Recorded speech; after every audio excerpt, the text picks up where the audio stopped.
Okay बच्चों, तो हम लोग यहाँ पर आज कंटिन्यू करेंगे। आपके साथ मैं डिस्कस कर चुका था मैथमेटिक्स में एनसीईआरटी दो एक्सरसाइज विच इज 10.2 और 10.3। ये 10.2 और 10.3 मैथमेटिक्स एनसीईआरटी क्लास 11 से मैंने आपके साथ डिस्कस की थी। और ये दोनों ही बच्चों ये ओल्ड एनसीईआरटी से थी। अगर आपके पास न्यू वाली एनसीईआरटी है तो शायद उसमें देखिएगा वो 9.2 और 9.3 के नाम से होंगी। अब बच्चों हम लोग यहाँ पर इसको डिस्कस करते हैं, मिसलेनियस एक्सरसाइज का डिस्कशन। तो मिसलेनियस एक्सरसाइज आप तभी लगाइए जब आपने 10.2 10.3 सक्सेसफुली लगा ली है। ठीक है ना। तो आपको पहले 10.2 10.3 लगानी होगी, उसके बाद यहाँ पे मिसलेनियस एक्सरसाइज का डिस्कशन स्टार्ट होगा। मिसलेनियस एक्सरसाइज से भी बच्चों क्वेश्चंस एग्जाम्स में आते हैं। तो अब हम लोग इसको स्टार्ट करते हैं। सबसे पहले आपके साथ स्क्रीन भी शेयर कर देते हैं। तो यहाँ बच्चों मैंने अब स्क्रीन फाइनली आपके साथ शेयर कर दी है। तो ये हो गई आपके पास एनसीईआरटी मिसलेनियस एक्सरसाइज। तो सबसे पहले बच्चों हमारे पास मिसलेनियस एक्सरसाइज का फर्स्ट क्वेश्चन है, उसको हम लोग कंप्लीट करते हैं। फर्स्ट क्वेश्चन है सिमिलर एस 10.3 का ही क्वेश्चन हो गया, लेकिन हम लोग अभी दोबारा इस एक्सरसाइज को कंप्लीट कर रहे हैं तो सारे क्वेश्चंस करेंगे लाइन से। चलिए भाई, ये फर्स्ट क्वेश्चन होगा ये मिसलेनियस एक्सरसाइज का। अगर आपको ये क्वेश्चन आता है तो अगर आप घर पे कर रहे हैं तो आप इसको वीडियो को पॉज करें, पहले इस क्वेश्चन को कंप्लीट करें। क्या लिखा है, find the values of K for which the line is parallel to X axis. तो बच्चों मैंने आपको सिखा रखा है कि किसी भी लाइन का स्लोप अगर हमको डिफाइन करना हो तो कोई भी लाइन एक्स एक्सिस से एंटी क्लॉकवाइज डायरेक्शन में जो भी एंगल बनाती है, अगर हम उस एंगल का टैन थीटा ले लेते हैं तो हमारे पास क्या निकल के आ जाता है, स्लोप निकल करके आ जाता है। ठीक है, ये बात मैंने आपको पहले भी बता रखी है। लेकिन बच्चों अगर ये लाइन सीधा सीधा क्या हो जाए, पैरेलल टू एक्स एक्सिस हो जाए, ठीक है ना, एक्स एक्सिस के साथ पैरेलल हो जाए, अगर ये लाइन क्या हो जाए, एक्स एक्सिस के साथ पैरेलल हो जाए, तो बच्चों ये अगर एक्स एक्सिस के साथ ये पैरेलल लाइन हो जाएगी तो ये एक्स एक्सिस के साथ एंगल क्या बनाएगी, वो जीरो बनाएगी। ठीक है ना। एक्स एक्सिस के पैरेलल लाइंस का मतलब क्या हुआ बच्चों, कि ये लाइंस का थीटा थीटा धीरे धीरे कम होते होते क्या हो गया है, जीरो हो गया। तो बच्चों जब भी कोई लाइन एक्स एक्सिस के पैरेलल होती है तो उसका स्लोप हो जाता है m is equal to tan zero which is equal to zero. और कोई भी लाइन बच्चों वाई एक्सिस के पैरेलल होती है तो वाई एक्सिस के पैरेलल होने का मतलब ये होता है, अगर आप उसका एक्स एक्सिस से अब एंगल देखेंगे तो आपको दिखाई देगा 90 डिग्री। और 90 डिग्री के केस में इसका स्लोप हो जाएगा 1090। और 1090 को बच्चों हम इन्फिनिटी ना लिख करके 1/0 लिखते हैं। तो इन बातों को बच्चों स्पेशली याद रखना होगा कि भैया अगर कोई भी लाइन एक्स एक्सिस के पैरेलल है तो उसका स्लोप आपको जीरो करना पड़ेगा। कोई भी लाइन वाई एक्सिस के पैरेलल है तो उसका स्लोप आपको 1/0 करके सॉल्व करना पड़ेगा। चलिए बच्चों, अब आपके पास लाइन तो बच्चों है ही। तो जब आप लाइन है तो उसको अगर आप सॉल्व कर रहे हैं तो पहले आप कंसेप्ट लिख लीजिए यहाँ पे, line parallel to X axis that is slope is equal to zero. Line parallel to Y axis that is slope is equal to 1/0। ये बच्चों इस तरह से आपको याद रखना पड़ेगा। अब जो आपके पास जो लाइन की इक्वेशन है, जरा उसको आप एक बार लिख लीजिए। क्या लिखे हुए हैं, k-3, ठीक है, x minus 4 - k² into Y plus k² - 7k + 6 is equal to zero. ये आ गया। तो ये इक्वेशन बच्चों बन गई ax plus by plus c equal to zero. यहाँ पे बच्चों a कितना हो गया, k-3 हो गया, b कितना हो गया, माइनस टाइम्स 4 - k² हो गया, और बच्चों आपका c हो गया k² - 7k + 6। ठीक है, ये हो गया बच्चों। तो बच्चों ए बी सी तो आपको दिखाई दे रहे हैं। और आपको पता है कि भाई किसी भी लाइन का जो स्लोप होता है, किसी भी लाइन का स्लोप आपने कल भी देखा है, वो होता है minus coefficient of X upon coefficient of Y. ठीक है, ये आपने स्लोप की डेफिनेशन कम से कम आप 10वीं बार देख रहे होंगे। तो जो स्लोप होता है वो बेसिकली बन जाता है -a/b। ठीक। अब आपको क्या करना है भाई, सबसे पहले अगर हम फर्स्ट पार्ट को लिखते हैं तो फर्स्ट पार्ट में आपको स्लोप को जीरो के बराबर करना है, क्योंकि लाइन ये किसके पैरेलल हो गई है, एक्स एक्सिस के। तो लाइन अगर पैरेलल होती है एक्स एक्सिस के तो हम उसका स्लोप जीरो के बराबर कर देते हैं। तो सबसे पहले लाइन का जो स्लोप है वो है minus of A by B, तो ये हो गया बच्चों माइनस के माइनस थ्री, ठीक है, अपॉन बी। बी बच्चों क्या है, माइनस टाइम्स फोर माइनस के स्क्वायर, ठीक है। इसको बच्चों इक्वल टू जीरो कर दो। जैसे ही बच्चों उसको आप इक्वल टू जीरो करेंगे, क्रॉस मल्टीप्लाई करेंगे, तो यहाँ से के की वैल्यू आ जाएगी थ्री, ठीक। सेकेंड पार्ट बच्चों कंप्लीट करते हैं। सेकेंड पार्ट में लिखा था कि जो लाइन है वो पैरेलल है वाई एक्सिस के, और अगर लाइन पैरेलल है वाई एक्सिस के, उसका स्लोप क्या हो जाएगा, वन अपॉन जीरो हो जाएगा। तो स्लोप क्या होता है, माइनस ए बाई बी, तो हम लिखते हैं माइनस ए क्या है, के माइनस थ्री, और बी बच्चों है माइनस टाइम्स फोर माइनस के स्क्वायर। इसको बच्चों वन अपॉन जीरो के बराबर कर दो। जब बच्चों उसको वन अपॉन जीरो करोगे तो आपको ध्यान देना होगा, ये चीज वन से मल्टीप्लाई होगी और ये चीज जीरो से मल्टीप्लाई होगी। तो ये आ जाएगा K square minus four is equal to zero, that means K square is equal to four, that means K की वैल्यू आएगी प्लस माइनस टू। ये बच्चों आपका सेकेंड पार्ट भी कंप्लीट हो। थर्ड पार्ट में आता है, लिखा है line passing through the origin. कह रहा लाइन जो है ओरिजिन से पास कर रही है। थर्ड पार्ट बच्चों, लाइन अगर ओरिजिन से पास कर रही है तो उसका मतलब उसको जीरो कॉमा जीरो क्या करेगा, सेटिस्फाई करेगा। तो लाइन की इक्वेशन में आप क्या करिए कि पहले आप लाइन की इक्वेशन में एक्स जहां पर है वहां पे जीरो पुट कर दीजिए, तो वहां वाई जो भी है उसको जीरो पुट कर दीजिए, और सिर्फ आपके पास कांस्टेंट टर्म ही दिखाई देगा क्योंकि बाकी सारे टर्म जीरो हो जाएगा, ठीक है। तो बच्चों इसके फैक्टर करेंगे तो सिक्स वन जा सिक्स हो जाएगा, तो minus K plus six is equal to zero, इसके फैक्टर आ गए। तो अब फाइनली लिखेंगे K times K minus six minus one times K minus six is equal to zero. That means बच्चों यहाँ से के की वैल्यू वन आ जाएगी और के की वैल्यू सिक्स निकल करके आ जाएगी। आई थिंक बच्चों ये पार्ट आपको अच्छे से क्लियर हो गया, समझ में आ गया होगा सभी लोगों को। फर्स्ट क्वेश्चन बच्चों आपका पूरा कंप्लीट हो गया। चलिए भाई सेकंड क्वेश्चन की तरफ चलते हैं। सेकंड क्वेश्चन में मिसलेनियस एक्सरसाइज फिर से आ गई, और बच्चों ये तो नॉर्मल फॉर्म ऑफ लाइन का क्वेश्चन लग रहा है, जिसको आप डिटेल रिव्यू कर चुके हैं एक्सरसाइज के अंदर। तो अब हम लोग डिटेल रिव्यू नहीं करेंगे, इस क्वेश्चन को जल्दी से ही सॉल्व करके आंसर निकाल देंगे। क्या लिखा है, find the values of theta and P if the equation x cos theta plus y sin theta is equal to p is a normal form of a line this। तो बच्चों मैंने आपको बताया था कि भाई किसी भी लाइन को अगर नॉर्मल फॉर्म में कन्वर्ट करना है तो पहला स्टेप क्या होता था, पहला स्टेप ये होता है कि हम उसको x cos alpha plus Y sine alpha is equal to p के फॉर्म में लिखते हैं। तो बच्चों यहाँ पे p की जगह आपको नजर आएगा माइनस टू, इस टू को उधर कर देंगे तो वो माइनस टू हो जाएगा। लेकिन बच्चों ये जो p होता है ना ये पॉजिटिव होता है क्योंकि लेंथ ऑफ परपेंडिकुलर होता है, तो उसको पॉजिटिव बनाने के लिए आप माइनस का मल्टीप्लाई कर देते हैं, तो ये इक्वेशन ऐसे बन जाती है। अगर p पहले से ही पॉजिटिव होता तो हमें कोई दिक्कत नहीं थी, लेकिन नेगेटिव है इसलिए माइनस का मल्टीप्लाई करके उसको पॉजिटिव बनाए। अब क्या करते हैं बच्चों, ए एक्स प्लस बी वाई में जो a और b होते हैं तो हम किससे डिवाइड करते हैं, under root of A square plus B square से। यहाँ बच्चों a आपका क्या है माइनस रूट थ्री, बी आपका क्या है माइनस वन, तो आप किससे डिवाइड करेंगे, under root of A square plus B square से। जब आप डिवाइड करेंगे तो ये क्या हो जाएगा, आप इस क्वांटिटी को निकाल लीजिए बच्चों। तो under root of A square, तो बच्चों माइनस रूट थ्री का स्क्वायर करो या रूट थ्री का स्क्वायर करो एक ही बात होती है, तो ये वैल्यू बच्चों टू आएगी निकल करके। तो दैट मीन्स आप क्या करोगे, under root of A square plus B square से डिवाइड करने का मतलब है, तो आप किससे डिवाइड कर रहे हैं, टू से। तो चलिए बच्चों उसको टू से डिवाइड कर देते हैं, तो root three by two X minus one by two Y is equal to two by two one. पूरी इक्वेशन को मैंने डिवाइड कर दिया under root of A square plus B square से, ठीक है। चलिए भाई, हाँ तो अब हम क्या करेंगे बच्चों, यहाँ पे ध्यान देना होगा आपको, आपको बताना है कि भैया X cos alpha plus Y sine alpha is equal to P का फॉर्म होता है। अब चेक करेंगे तो आपको कॉस थीटा की जगह यहाँ पर minus root three by two नजर आ रहा है, और साइन थीटा की जगह माइनस हाफ नजर आ रहा है। तो बच्चों जिन बच्चों ने एएसटीसी का लेक्चर नहीं किया था तो मैंने आपको दोबारा लेक्चर किया है, लेकिन आपने तभी भी नहीं देखा है तो आप फिर से नहीं कर पाएंगे। तो यहाँ पे क्या है, cos theta is equal to minus root three by two. तो हमको ऐसा क्वाड्रेंट बताना होगा जहाँ पे साइन थीटा कॉस थीटा दोनों ही नेगेटिव होते हैं। तो बच्चों वो थर्ड क्वाड्रेंट होता है।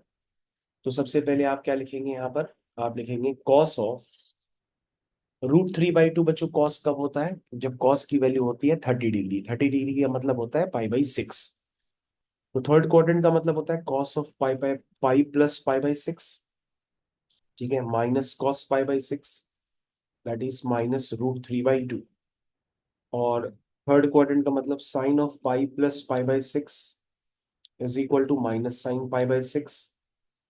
ठीक है, दैट मीन्स कितना हो गया, ये -½ हो गया। तो ये हो, तो मुझे ये वाला एंगल अब आपको समझ में आ गया कि भैया ये दोनों एंगल्स क्या हैं। आपका है ये एंगल एक्स कॉस अल्फा, यहाँ अल्फा की जगह थीटा यूज किया गया, आप थीटा लिख सकते हैं 7 पाई बाई 6। और यहाँ पे भी थीटा आपका क्या है, 7 पाई बाई 6। तो बच्चों normal form of a line finally आपका निकल के आ गया, which is X cos alpha plus Y sine alpha is equal to P. P की जगह बच्चों क्या है, 1। तो बच्चों ये आपका फुल फ्लैश आंसर निकल करके आ गया, जिसको मैंने मार्क भी करके दे दिया है।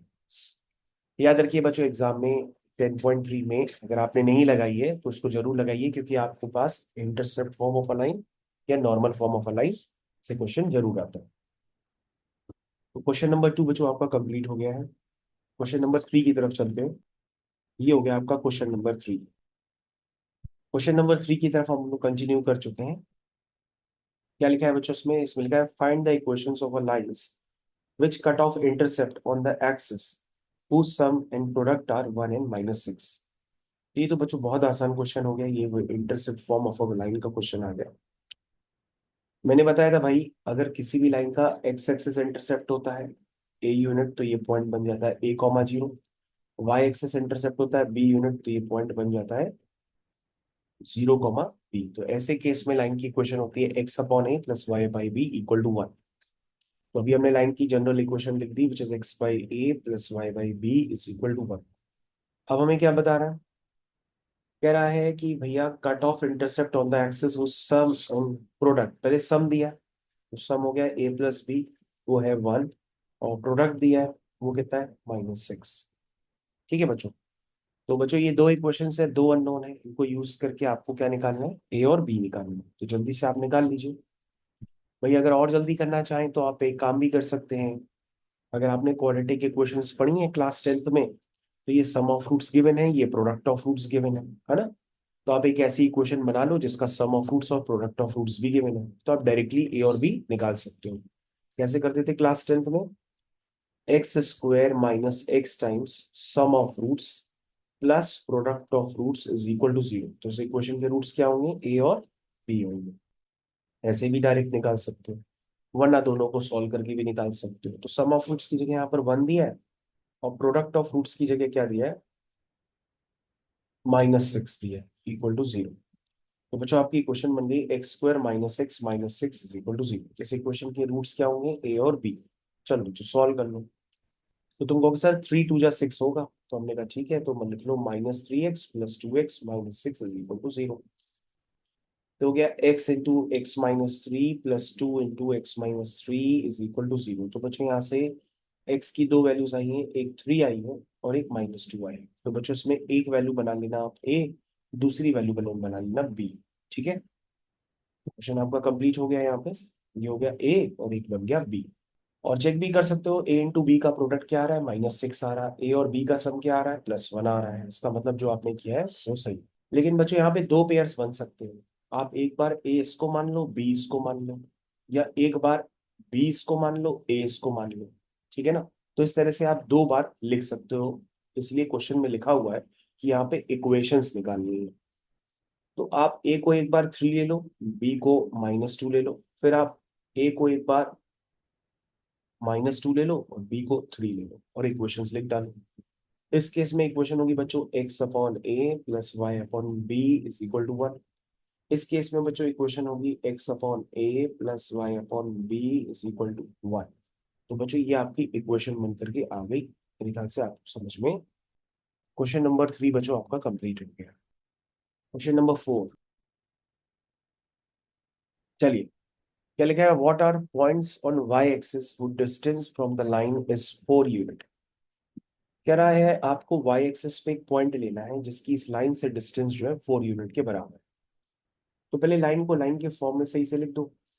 इसका एलसीएम लोगे तो बच्चों ये आ जाएगा 12, ये हो जाएगा 4x, ये हो जाएगा 3y इज इक्वल टू 1। यानी आपकी लाइन हो गई 4x plus 3y minus 12 is equal to 0। अब आपको वाई एक्सिस पे कोई पॉइंट लेना है बच्चों। अगर हम वाई एक्सिस पे कोई भी पॉइंट लेंगे तो उसका एक्स कोऑर्डिनेट 0 होगा, तो हमने 0, a टाइप का ले लिया। अब इस पॉइंट से इस लाइन पे परपेंडिकुलर ड्रॉप करना है, तो ये तो सीधा सीधा स्टैंडर्ड हो गया एक्सरसाइज 10.3 का कि भैया आपके पास एक पॉइंट है, उस पॉइंट से इस लाइन पे परपेंडिकुलर ड्रॉप करना है और उस परपेंडिकुलर की लेंथ जो है 4 है। तो बच्चों क्या सिखाया था मैंने कि भैया जो लेंथ ऑफ परपेंडिकुलर होता है वो किसके बराबर होता है।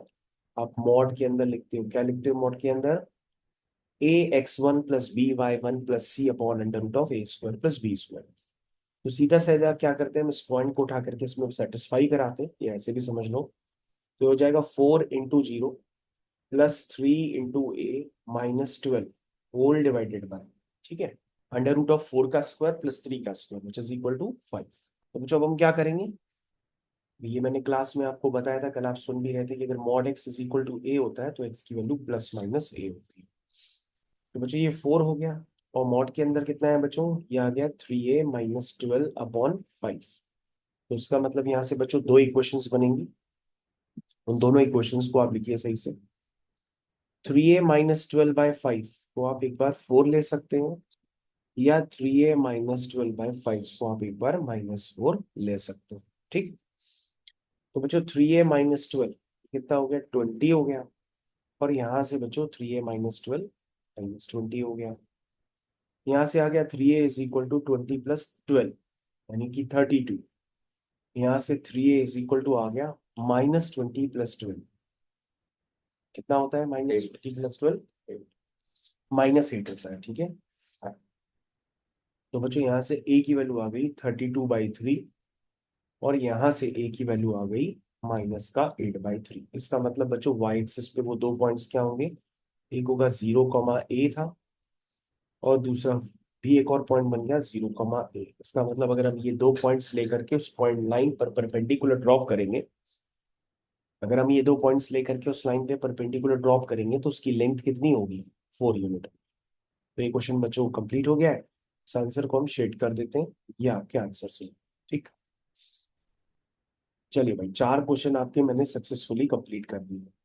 आइए 5वां क्वेश्चन। तो बच्चों हम लोग 5th क्वेश्चन में पहुंच गए हैं, इसको भी कंप्लीट करते हैं। क्या लिखा है इसमें, इसमें लिखा है find perpendicular distance from origin to the line joining the points this. तो बच्चों ये तो सेम क्वेश्चन हो गया, आपको ओरिजिन से इस लाइन पे डाले गए परपेंडिकुलर की लेंथ बतानी है। तो आपका ये पॉइंट हो गया basically origin, length of perpendicular आपको निकालना है। और लाइन क्या है कि लाइन दो पॉइंट से पास कर रही है, एक पॉइंट है आपका cos थीटा sin थीटा, और दूसरा पॉइंट है आपका cos फाई sin फाई, ठीक। चलिए स्टार्ट करते हैं। तो सबसे पहले बच्चों हम इस लाइन की इक्वेशन निकालेंगे, क्योंकि ये लाइन दो पॉइंट से पास कर रही है।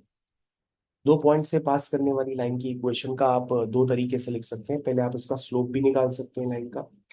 लाइन का स्लोप होता है y2 - y1 upon x2 - x1।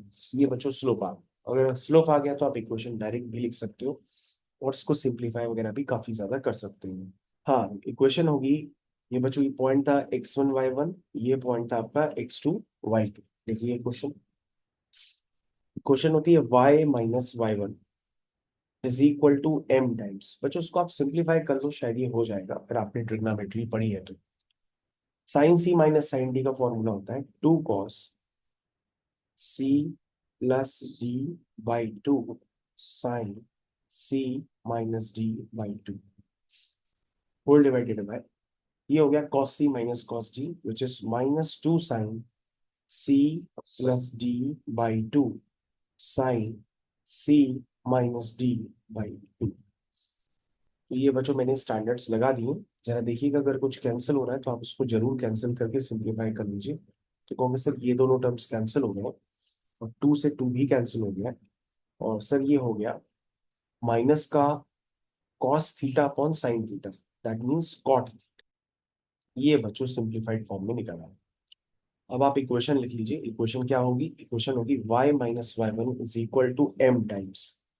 m आपका हो गया minus cot of theta + 5/2 y minus Y one is equal to m times x minus X one. X one बच्चों कितना है, कॉस। ठीक है, ये बच्चों इक्वेशन आ गई फाइनली।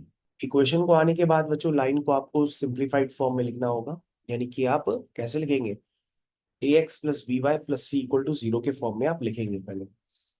चलिए भाई, ये हो गया y minus sine theta is equal to, आप चाहें तो उसको खुद से भी कर सकते हैं घर पे। तो बच्चों आप लाइन की इक्वेशन लिख लीजिए, A x plus B y plus C equal to zero के फॉर्म में। इसको मैं होमवर्क में डाल देता हूँ आपके पास।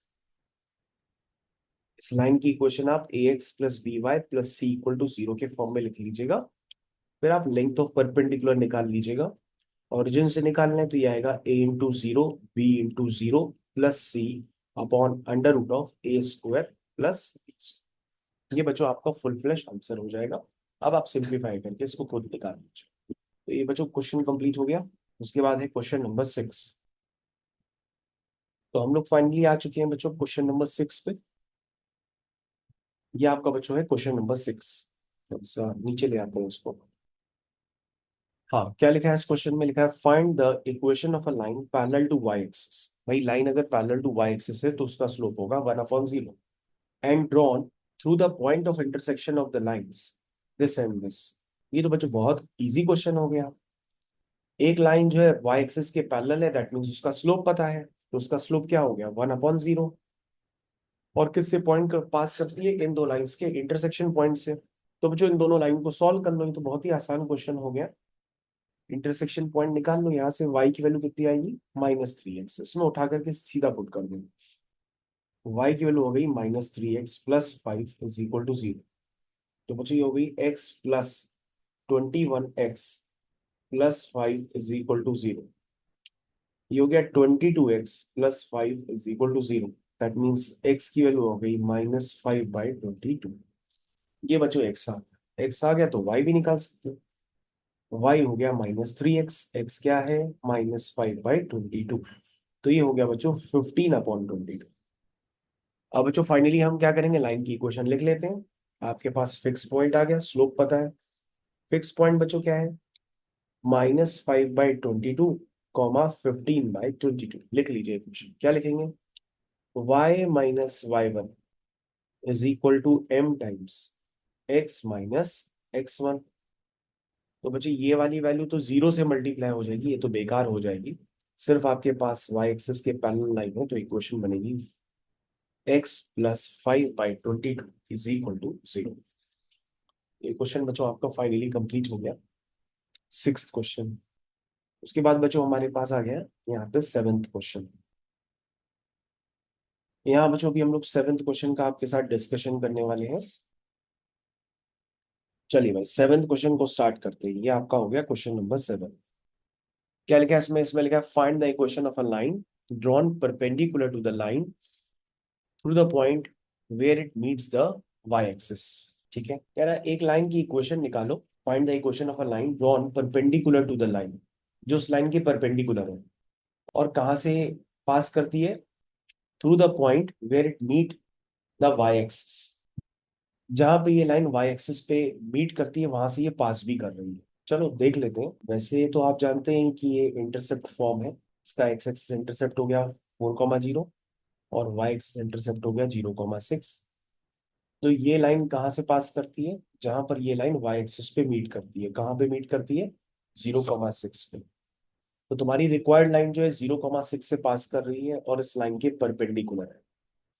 तो तुम कहोगे सर, लाइन जो आपकी रिक्वायर्ड लाइन है उसका आपको फिक्स पॉइंट तो पता है लेकिन स्लोप नहीं पता है। तो हमने कहा स्लोप निकाल लेंगे। स्लोप क्या होता है, पहले तुम इसका स्लोप निकाल लो। तो ये दोनों परपेंडिकुलर लाइंस हैं, इनके स्लोप का प्रोडक्ट -1 कर देना। तो पहले इसका स्लोप बता दो कितना होगा। तो सर इसका स्लोप चाहे आप लाइन से निकाल लीजिए, हमने कहा चलो आप पॉइंट से ही निकाल लो।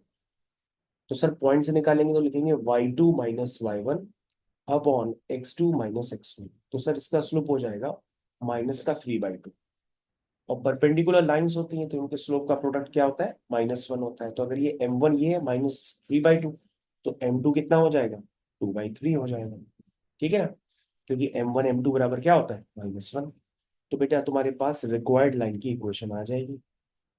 Equation of required line y y-y1 is equal to m times x minus x1। हो गया बच्चों, फाइनली ये क्वेश्चन का भी दिया। ठीक है, सेवेंथ क्वेश्चन आपका कंप्लीट हो गया। उसके बाद बच्चों आपका है क्वेश्चन नंबर 8। क्वेश्चन नंबर 8 आ गया है बच्चों, उसको करना है। क्या लिखा है बच्चों क्वेश्चन नंबर 8 में? इसमें लिखा है find the area of a triangle formed by the lines वगैरह वगैरह, ये सब दिया हुआ है। चलिए हम पहली लाइन क्या होती है? y is equal to x. y equal to x बच्चों straight line passing through origin होती है। अगर आपको क्लास नाइन्थ में ऐसे लाइन हम लोग बनाते थे। अगर लाइन बनाने नहीं आती है तो आप इस तरह से लाइन बना भी सकते हो, अगर आपने नाइन्थ में नहीं पढ़ा है। एक्स को जीरो डालते हैं तो वाई को जीरो डाल जाता है, एक्स को वन डालते हैं तो वाई को वन आ जाएगा। इस तरह से बच्चों लाइन आ जाती है वाई इक्वल टू एक्स। दूसरी लाइन है बच्चों Y equal to minus X. ठीक है, उसमें एक्स को जीरो डालोगे तो वाई जीरो आ जाएगा, इसमें एक्स को वन डालोगे तो वाई माइनस वन आ जाएगा। एक लाइन है एक्स माइनस के इक्वल टू जीरो। तो सबसे पहले बच्चों हम लाइन बना ही लेते हैं अब। चलिए भाई, एक लाइन तुम्हारी कहाँ है? ओरिजिन से पास कर रही है, तो ये वाई इक्वल टू एक्स होगा। ठीक है, दूसरी लाइन बच्चों कहाँ से पास करेगी? ओके, यानी कि आपने नाइन्थ वगैरह में भी नहीं पढ़ा होगा, देखो फिर। दूसरी लाइन बची है y is equal to minus X. y equal to minus X अगर आप लाइन नहीं ड्रॉ करना चाहते हैं तो देखिए कैसे ड्रॉ कर लेते हैं। देखिए एक्स वाई, एक्स को जीरो डालेंगे तो y जीरो आ जाएगा, एक्स को वन डालेंगे तो y माइनस वन आ जाएगा।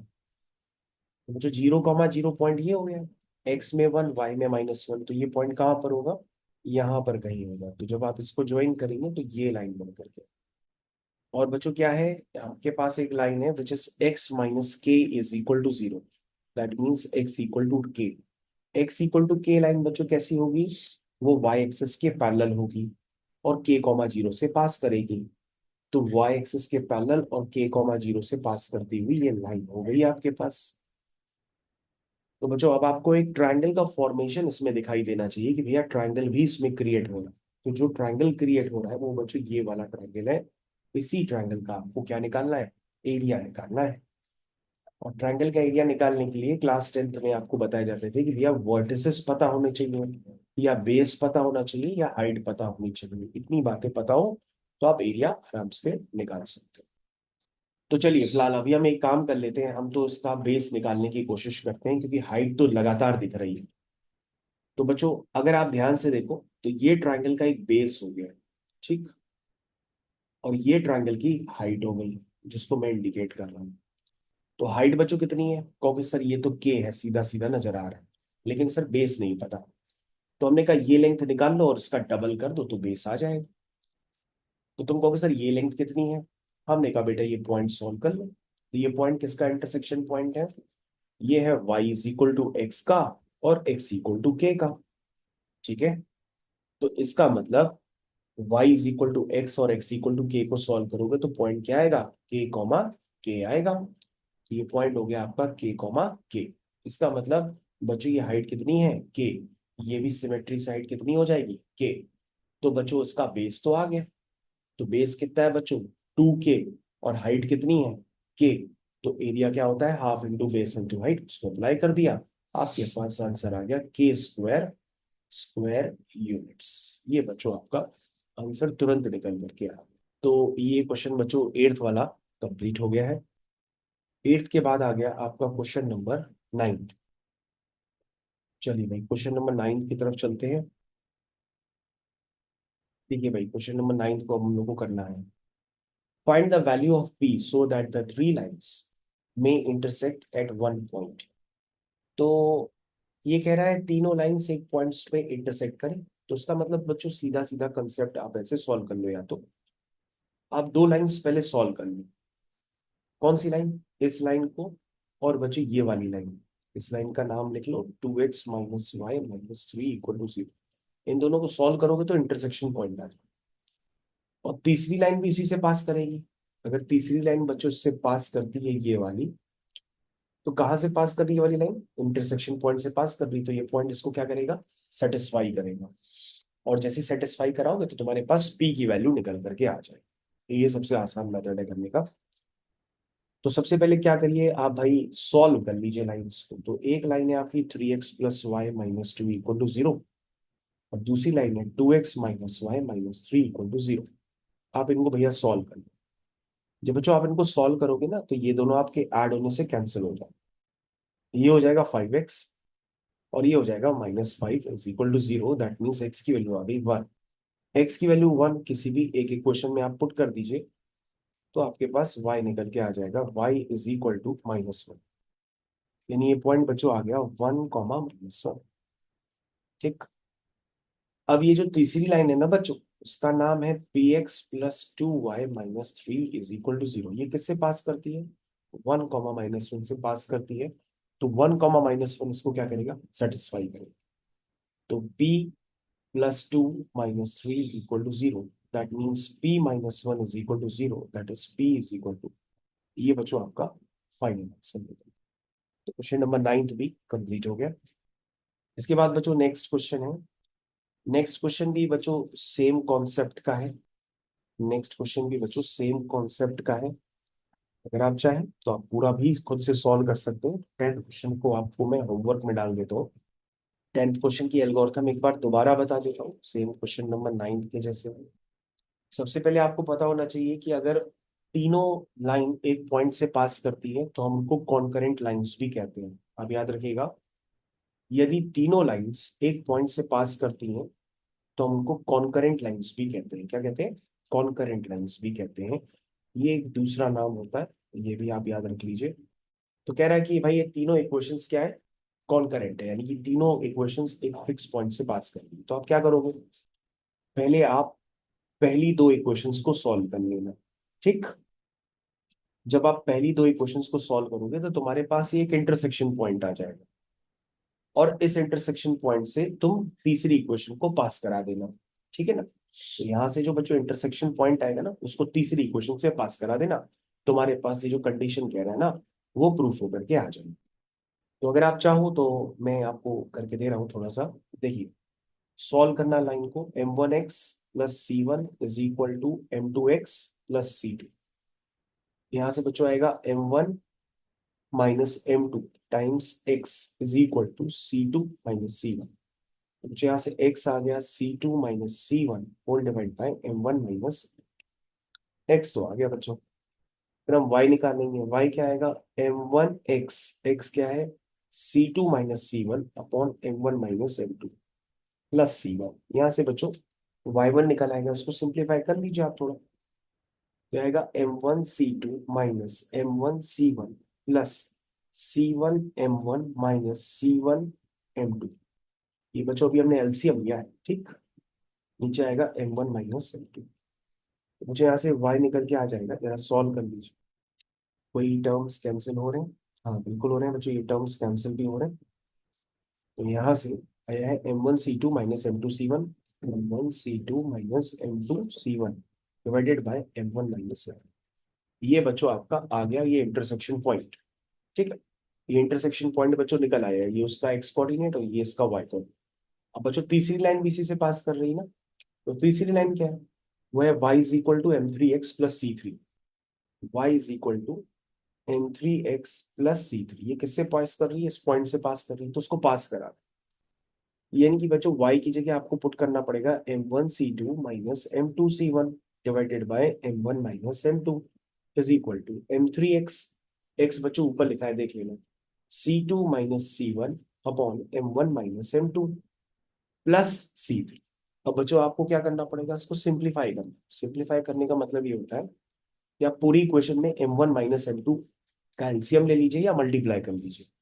तो हो जाएगा m1c2 - m2c1 is equal to 3 times c2 - c1 plus c3 times m1 - m2 का पूरी इक्वेशन में बच्चों मल्टीप्लाई कर दिया, तो ये इक्वेशन है।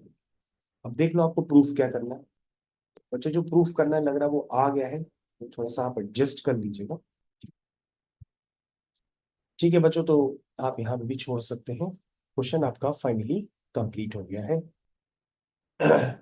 इसको मैं लिख देता हूँ थोड़ा सा, this is M1C2 minus M2C1 is equal to, उसको बच्चों डिस्टर्ब ना करना M3 वाले को, इसको लिखे रहने दो क्योंकि M3 वाला टर्म तो है ही, क्योंकि इसमें लिखा हुआ है M3 times C1 minus C2, तो वो इसमें, एक काम करो यार, सारे टर्म इधर ही ले आओ अपने हिसाब से, यार तो एडजस्ट कर लेना। इसको इधर ले आओ, माइनस M3 टाइम्स, ठीक है, C2 माइनस C1, ठीक है, इसको मैंने इधर ले आया, ये भी टर्म बच्चों इधर ले आओ, तो ये हो जाएगा माइनस का C3M1, और ये माइनस इधर जाके प्लस हो जाएगा, तो C3M2 इज इक्वल टू 0। अब बच्चों क्या करूं, अब M1 वाली टर्म्स कंबाइन कर लो, देखो M1 के साथ क्या आ रहा है, M1 के साथ आ रहा है C2 माइनस C3, फिर बच्चों M2 वाले टर्म कंबाइन करो, M2 के साथ आ रहा है C3 माइनस C1, और बच्चों M3 वाले टर्म्स कंबाइन करो, तो M3 के साथ जो बाहर माइनस है ना, वो अंदर मल्टीप्लाई कर दो, ठीक है, तो ये हो जाएगा C1 minus C2 equal to 0। अब चेक करो बच्चों, ये फुल फ्लैश पूरा मैच करा दिया, ठीक है, चलो, तो ये आपका मैच करोगे। तो जो मैंने आपको 10 क्वेश्चन पूरे सफलतापूर्वक समझा दिए, तो ये 10 क्वेश्चंस आप लगाइए और बाकी बचे हुए क्वेश्चंस को आप खुद अटेम्प्ट करिए। तो बाकी क्वेश्चंस भी अब आपको काफी आसान ही लगेंगे, बल्कि पिछली एक्सरसाइज की ही रिविजन है, 10.2 10.3 का ही रिवीजन इसमें लग रहा है। तो अभी तक हम लोग इसमें 10 क्वेश्चन कंप्लीट कर चुके हैं, तो आपके पास मैंने भी पार्ट 1 वीडियो बनाया है मिसलेनियस एक्सरसाइज का, जिसमें अभी हम लोग ने सिर्फ 10 क्वेश्चन कंप्लीट किए। ठीक है, यहाँ पे बच्चों हम लोग इस क्लास को ओवर करते हैं। Thank you.